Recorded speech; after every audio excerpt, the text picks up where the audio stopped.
U.S. Special Operations Forces carried out a precarious evacuation of the U.S. Embassy in Sudan on Sunday, sweeping in and out of the capital with helicopters on the ground for less than an hour.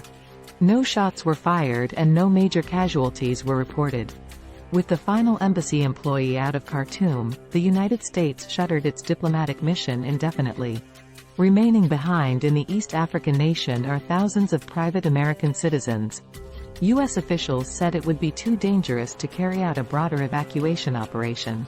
Battles between two rival Sudanese commanders had forced the closing of the main international airport and left roads out of the country in control of armed fighters. The skirmishes has killed more than 400 people. In a statement thanking the troops, President Joe Biden said he was receiving regular reports from his team on efforts to assist remaining Americans in Sudan, to the extent possible. He also called for the end to unconscionable violence there. About 100 U.S. troops in 3 MH-47 helicopters carried out the operation. They airlifted all of roughly 70 remaining American employees from a landing zone at the embassy to an undisclosed location in Ethiopia. Ethiopia also provided overflight and refueling support, said Molly Fee, Assistant Secretary of State for African Affairs. Biden said Djibouti and Saudi Arabia provided assistance, too. I am proud of the extraordinary commitment of our embassy staff, who performed their duties with courage and professionalism and embodied America's friendship and connection with the people of Sudan, Biden said in a statement.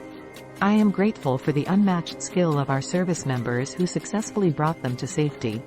U.S. Africa Command and the Joint Chiefs of Staff Chairman, General Mark Milley, were in contact with the factions before and during the operation to ensure that U.S. forces would have safe passage to conduct the evacuation. John Bass, an Undersecretary of State, denied claims by Sudan's paramilitary Rapid Security Forces that it assisted in the U.S. evacuation. They cooperated to the extent that they did not fire on our service members in the course of the operation, Bass said.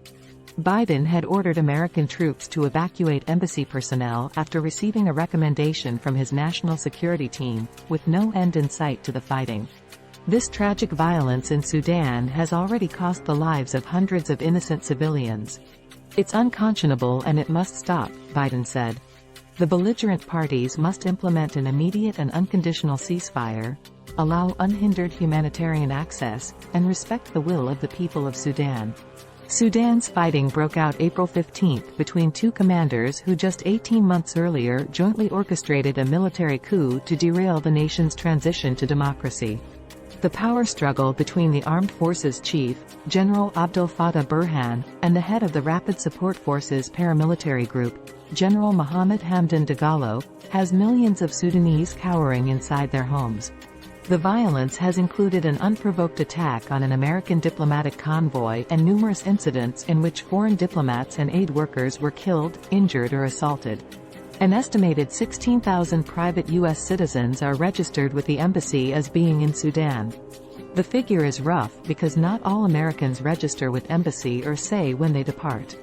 The embassy issued an alert earlier Saturday cautioning that, due to the uncertain security situation in Khartoum and closure of the airport, it is not currently safe to undertake a U.S. government-coordinated evacuation of private U.S. citizens. The U.S. evacuation planning for American employees of the embassy got underway in earnest on Monday after the embassy convoy was attacked in Khartoum. The Pentagon confirmed on Friday that U.S. troops were being moved to Camp Lamanier in Djibouti ahead of a possible evacuation.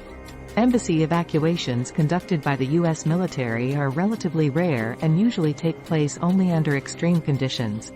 When it orders an embassy to draw down staff or suspend operations, the State Department prefers to have its personnel leave on commercial transportation if that is an option. When the embassy in Kyiv temporarily closed just before Russia's invasion of Ukraine in February 2022, staffers used commercial transport to leave.